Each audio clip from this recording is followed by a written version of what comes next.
Welcome to Game of Life, Cheat Toads from Beyond. If you've ever suspected that you are wandering through a rather complex maze without a map, or perhaps playing a high-stakes video game where the developers simply forgot to include the tutorial level. Which is exactly how it feels most days. Quite. If that sounds familiar, you are in the right place. Today, we are attempting something rather ambitious. We are unveiling the Alchemist's secret. And just to be clear, right from the jump, when we say alchemy, we aren't talking about men in velvet robes trying to turn literal lead into gold coins. Heavens no. We are talking about something far more practical and, frankly, far more difficult.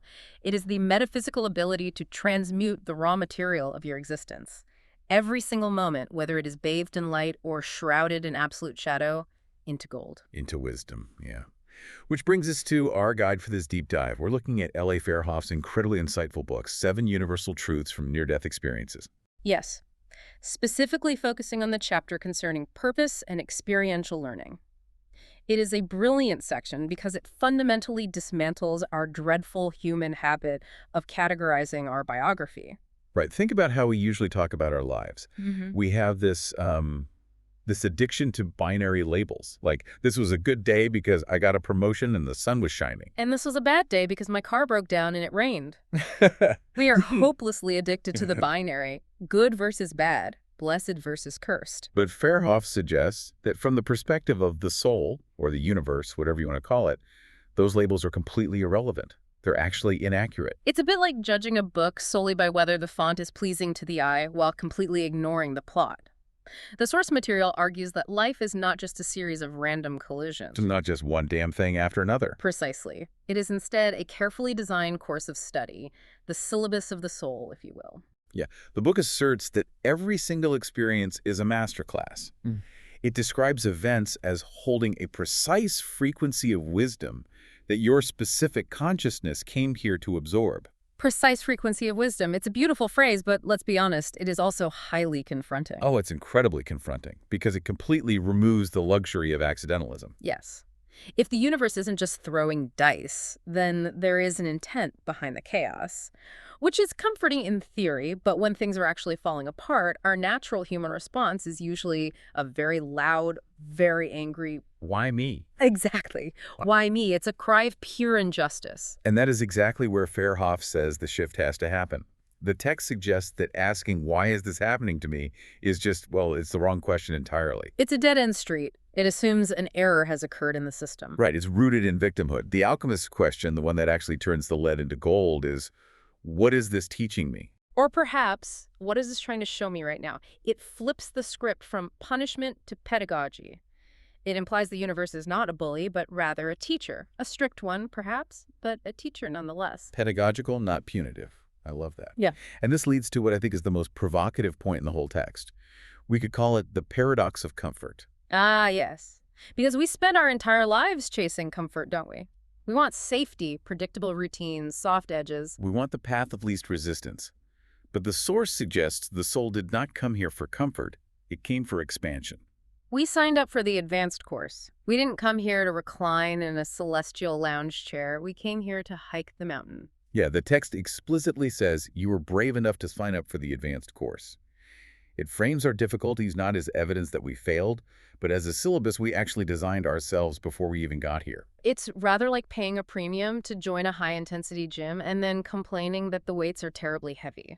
If they weren't heavy, you wouldn't get the result you paid for. Exactly. Yeah. But in the moment, from our ego's perspective, we're all just standing there wishing the weights were made of styrofoam. Which brings us to the imagery the book uses, which is beautifully visceral.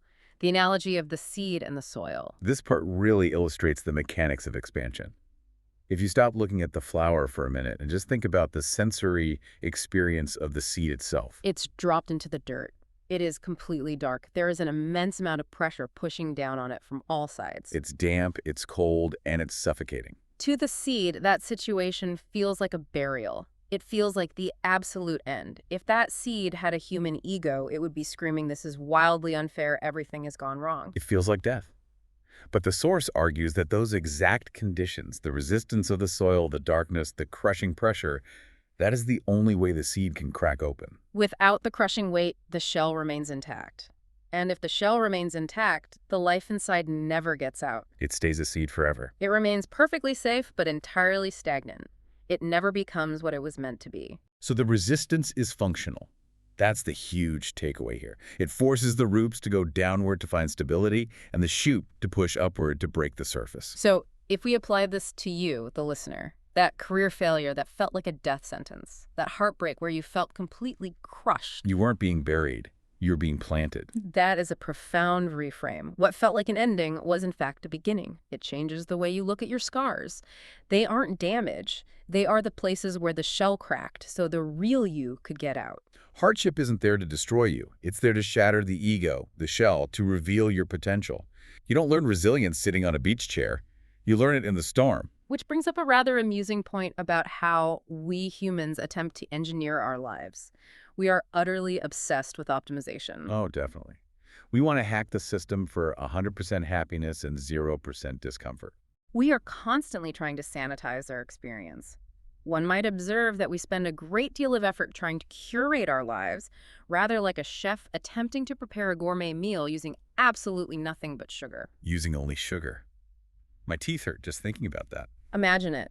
The chef decides, everyone loves sugar, sugar is energy, sugar is lovely. So the appetizer is a sugar cube. The main course is a delightful mound of granulated sugar, and for dessert, a reduction of simple syrup. I mean, the first bite might be a great dopamine hit, but by the third course, you're going to feel terrible. You would be dreadfully nauseous. It might be delicious for a fleeting moment, but ultimately it lacks depth. It lacks texture. And above all, it lacks nutrients. You simply cannot sustain a biological organism on pure sugar. It's actually toxic in those amounts. Precisely. Yet that is exactly how we try to curate our lives. We try to banish the bitter, the sour, the spicy, the vegetables of adversity, and just hoard the sugar of ease. But the universe, it seems, prefers a more varied menu for our enlightenment. A diet of pure ease leads to spiritual malnutrition. We need the full spectrum, the challenge, the loss, the peace. We need the bitterness of failure to even understand the sweetness of success. Now, we have established that the soil is good for us, but let us not swing too wildly in the other direction and ignore the dessert entirely. The source material is very clear that this is not about masochism. Right, we aren't just here to suffer. That's a trap a lot of people fall into with spiritual teachings, thinking misery is the only path to holiness. Fairhoff pivots here to the concept of joy, calling it the breadcrumbs of resonance. We aren't just meant to endure the dark, we are meant to navigate by the light. But we have to define joy here, because the book isn't talking about checking out or numbing distractions. It's not binge-watching or drinking. No, it's genuine joy. That feeling of flow, of connection. The text suggests that this is actual data. It's strategic information. It's the soul's way of saying, yes, more of this, please. It shows you what you gravitate toward and what you came here to create. Resonance. It's a quiet yes inside the body, like a tuning fork being struck. We often dismiss joy as frivolous, as merely a break from the serious business of suffering. But this suggests joy is your compass. And here is the dual lesson that wraps this up perfectly. Difficulties teach you what you are made of. Delights teach you what you are made for. Oh, that is quite brilliant. Difficulties teach you what you are made of, your resilience, your strength. Delights teach you what you're made for, your purpose, your unique contribution. You need the difficulty to build the vessel, and you need the delight to fill it. Which brings us to the metaphor of the alchemist's garden. The text asks us to imagine a garden that knows only eternal spring. Right, like a place where it's always 72 degrees, sunny, soft breeze, everything is always blooming. Sounds like a vacation brochure. I would book a week there immediately. A week? Sure. But as a permanent state, the source argues it would be disastrous. Plants in an environment with only warmth become incredibly shallow. They don't need to send roots deep to find water. They become utterly fragile. The first sign of a frost would wipe them out entirely. Winter, the hardship and the dormant periods, is what forces the life force deep underground to build genuine resilience. So the cosmic gardener doesn't judge the thorny stem. They don't withhold water when a plant loses its leaves in autumn. They understand the entire cycle. It is the synthesis of the seasons that creates wholeness. The alchemist's secret isn't avoiding winter. It's realizing we need to harvest from both seasons, surviving both frost and fire. That's what gives a person real texture and depth. So we have the theory.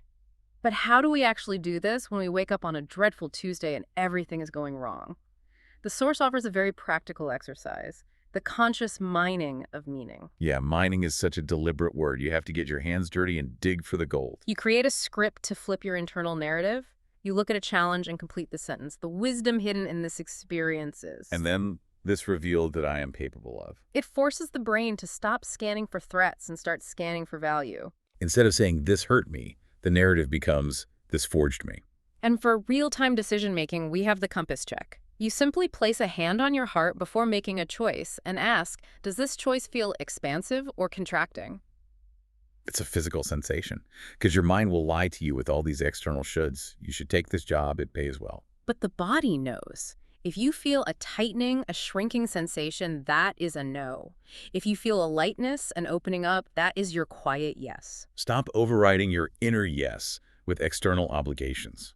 Living by resonance is how you align with the syllabus you actually signed up for. You simply have to trust that your soul knows the way home better than your anxiety does. You, listening to this, are both the gardener and the garden. Nothing in your life is wasted. The joy, the pain, the boredom, it is all raw material for your transformation. You are not a victim of random accidents. You are a student in a classroom you helped design. So I will leave you with a final, rather provocative thought to mull over. Think about this for the rest of your week. If you stopped viewing your current struggle as a punishment and instead viewed it as a specific curriculum you requested, what is it trying to show you right now? What muscle is it trying to build? It changes absolutely everything when you realize you hold the shovel.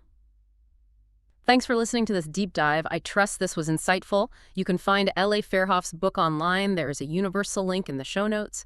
Join us next week for another look at transforming our thoughts. See you then.